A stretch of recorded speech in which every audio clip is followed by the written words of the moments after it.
और आप भगवान के दरबार में भाई दिनेश ठाकुर के पोता एवं पोती, आपे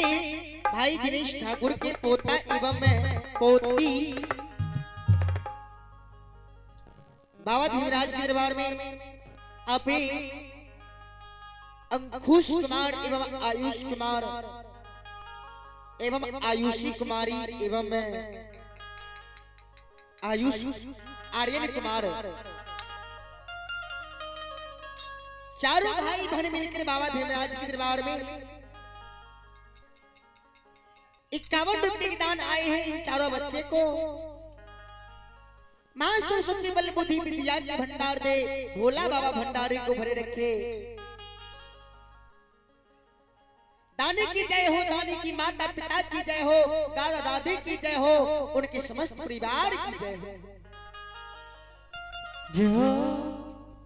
चलो धर्मराज बाबा महावीर जी जय हो। यो नगर पुनीतपुर ग्राम हरिया के द्वार पर ठाकुर जी यो कोना के जाइयो, कोना यो आयो बिजुली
ए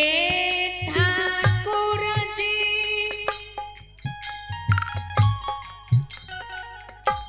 आई अनतारयानी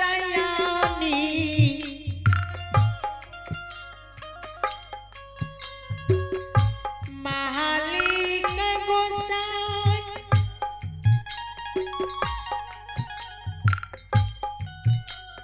धर्मराज बाबा बिजुली जगना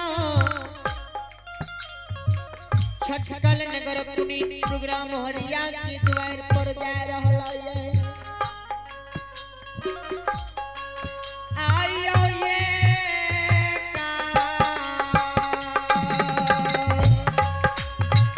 का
महावीर जी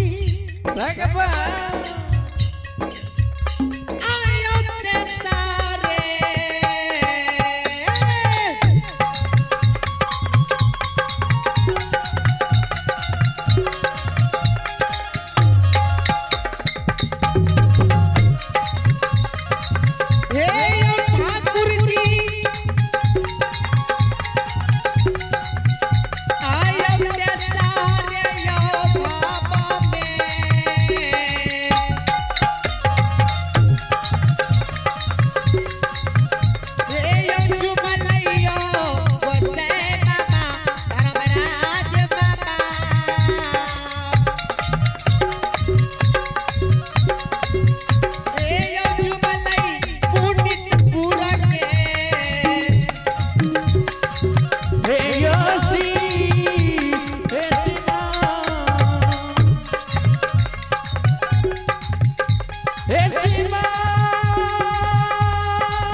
श्रोता भगवान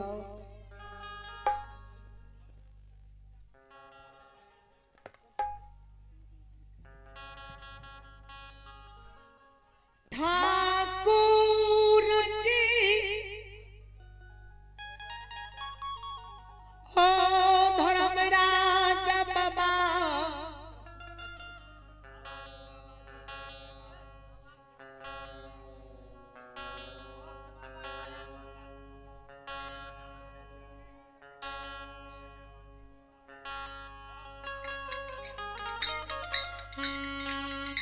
श्रोता भगवान ये इंद्रजानी मालिक गोसे धर्मराज बाबा महावीर जी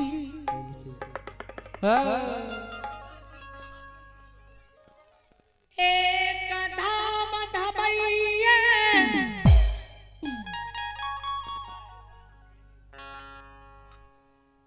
दोसार धाम धमैये तेसर धर्म में धर्मराज बाबा महावीर जी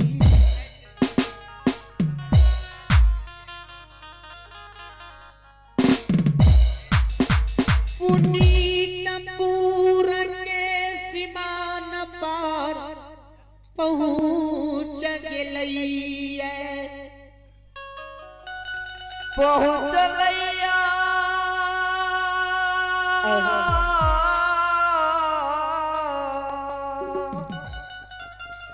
श्रोता भगवान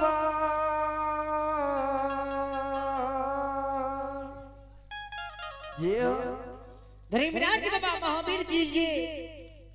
पुनीतपुर के सीमान पर पहुंच जाए जैना पुनीतपुर के सीमान पर